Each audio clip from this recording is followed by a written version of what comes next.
নমস্কার। আমি দমদম ১১৪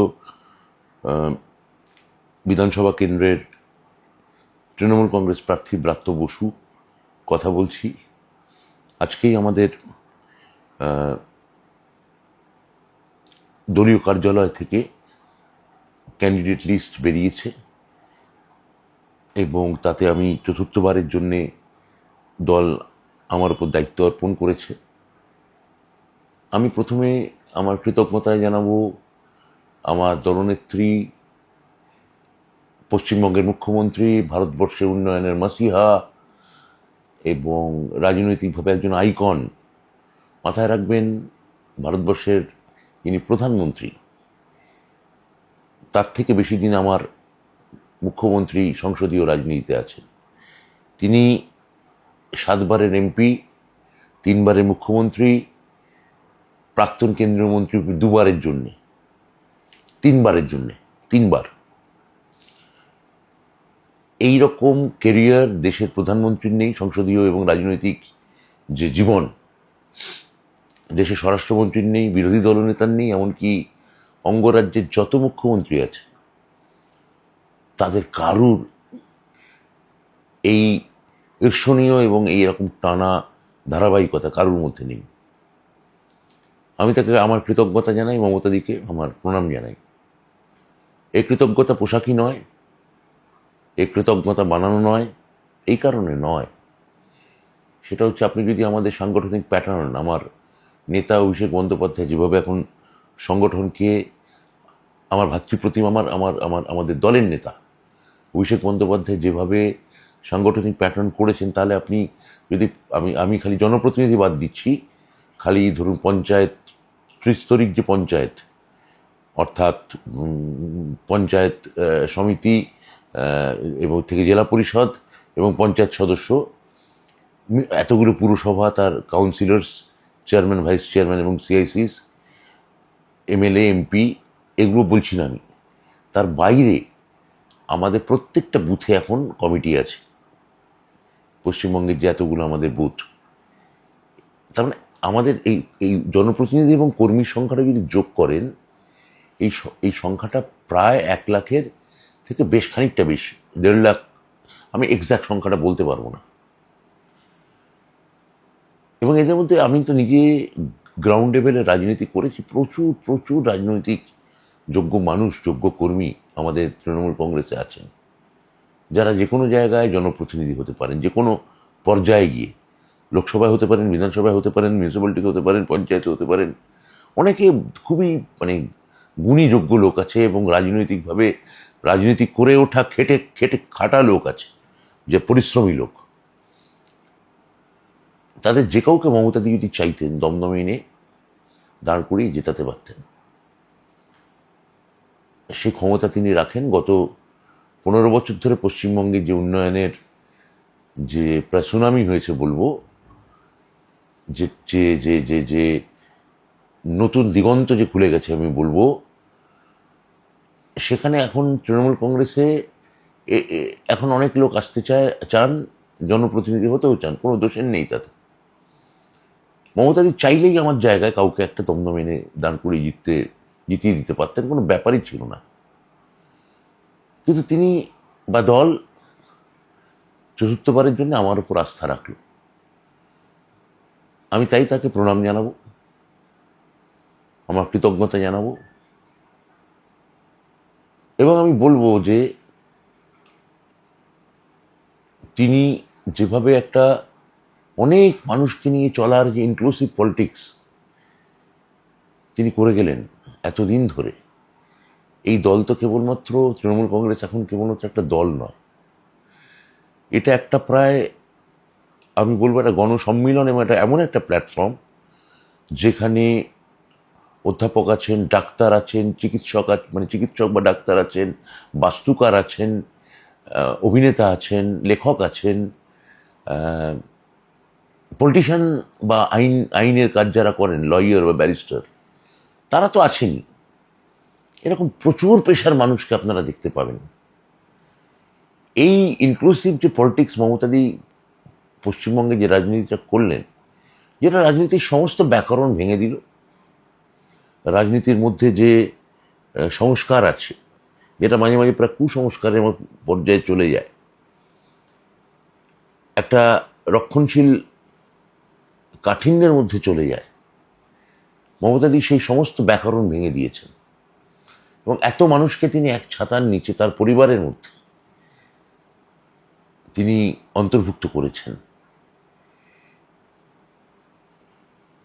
তিনি যথার্থ অর্থেই, আমি মনে করি, তিনি যতদিন তার নিঃশ্বাস এই পশ্চিমবঙ্গের প্রতিটি মাটিতে, প্রতিটি জলকণায় যতদিন প্রবাহিত হবে, তিনি ততদিনই মুখ্যমন্ত্রী থাকবেন, যদি না তাকে অবস্থার ফেরে আমাদের দেশের যে অবস্থা, ফ্যাসিবাদ যেভাবে আমাদের দেশে ক্রমশ কায়েম হয়ে বসছে, যদি না কোনো একটা আকস্মিকতায় মমতাদিকে প্রধানমন্ত্রী না হয়ে যেতে হয়, তাহলে সেই মানুষ, আমি দলের কি কাজ করেছি না করেছি, আমি আমার নিষ্ঠা ভরে আমার এলাকার কাজ করেছি, আমার এলাকার বাইরে আমার যে দপ্তরের কাজ যা আমায় দেওয়া হয়েছিল, আমার সাধ্য বা সীমাবদ্ধতা, আমার বুদ্ধি অনুযায়ী আমি যেটুকু পারার আমি করেছি। এবং রাজনৈতিকভাবে যেটা করার কথা, দল আমায় যখন যে দায়িত্ব দিয়েছে, আমার জ্ঞান বুদ্ধি মতো আমি নিষ্ঠা ভরে পালন করেছি। দল সেটা কোথাও, আজকে মমতাদি সেটা কোথাও আমায় যে আমায় টিকিট দিলেন, এটা কোথাও তিনি আমাকে কিন্তু মানে কেবলমাত্র টিকিট দিলেন, এটার মধ্যে তিনি কোথাও আমার তার স্নেহ, তার শুভেচ্ছাও আমাকে জানালেন, কোথাও আমায় আশীর্বাদ করলেন। এই জন্য আমি তাকে প্রণাম করি। আমার আরেকটা জিনিস ভাল লেগেছে যে আজকে আমার দলের দুই প্রজন্মের দুই নেতা যখন হরিশ্চন্দ্র স্ট্রিটে বসে, আমাদের দলীয় কার্যালয়ে বসে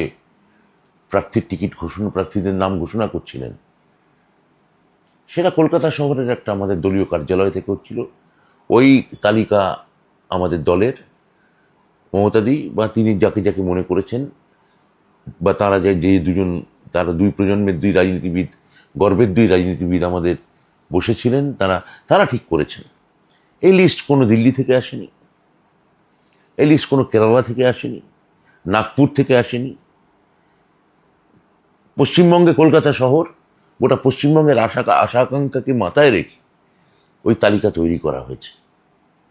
একজন বঙ্গবাসী হিসেবে এটা আমাকে গর্বিত করেছে। আর সেই জন্যই আমি এই মমতাদিকে প্রণাম এবং কৃতজ্ঞতা জানানোর পাশাপাশি আমি ভালোবাসা এবং ধন্যবাদ জানাতে চাই আমার নেতা অভিষেক বন্দ্যোপাধ্যায়কে। আমাদের বয়সে তিনি আমাদের থেকে অনেকের থেকে নবীন, কিন্তু প্রাজ্ঞতায় তিনি ভরপুর।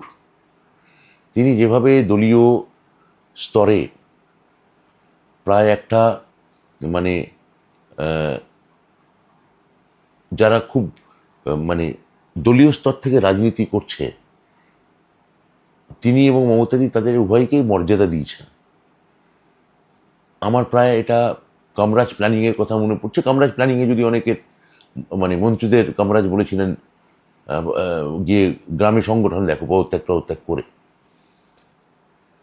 এর যে একটা পার্ট কামরাজ মডেলের, যে দল করাটা খুব দরকারি।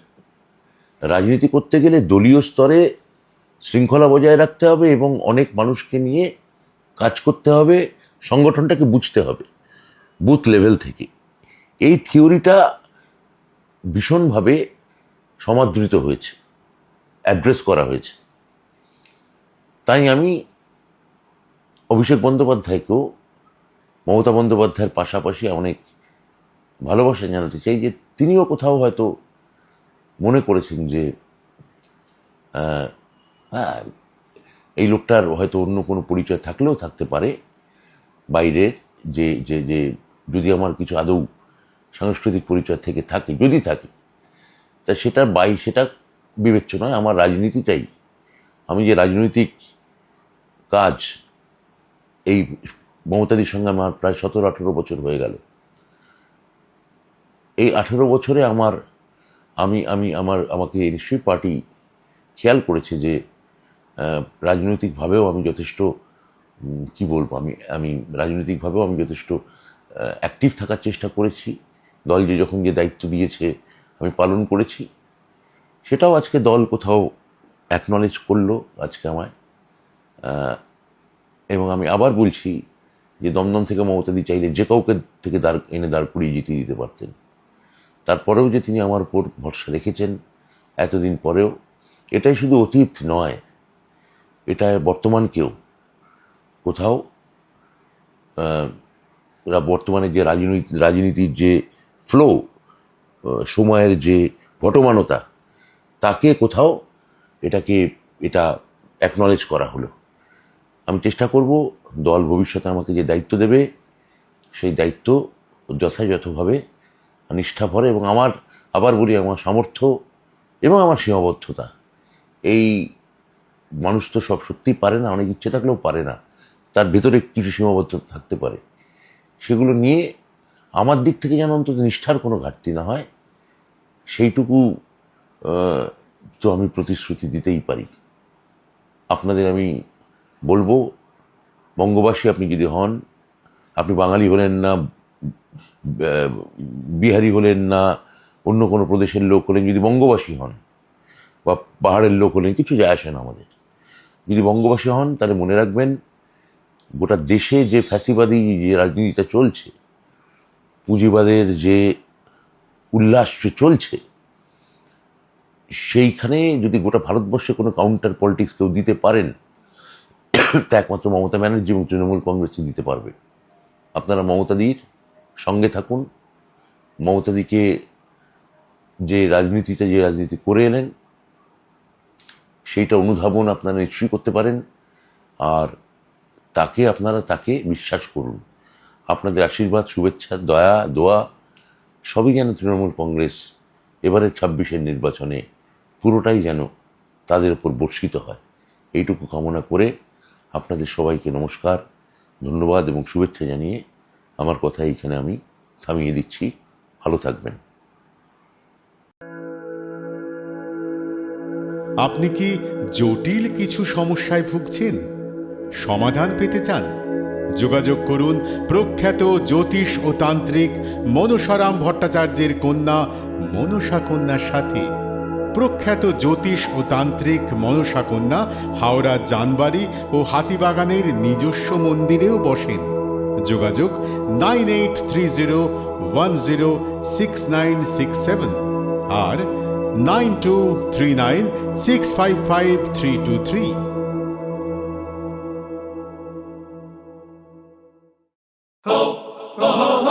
পুজো মানে জমকালো লাইন, Dropbox লোফালুফি আইন, পেপারের ক্যাটালগে আঁকা, বাঙালির ইমোশনে মাখা। এ ভরসা কি উপায়, জার্নি পায়ে পায় পৌঁছে দেবে ঠিক ডেস্টিনেশন। বিশ্বমান শ্রীলেদার্স, খাঁটি দাম শ্রীলেদার্স। শ্রী লেদার্স, হাওড়া ময়দান।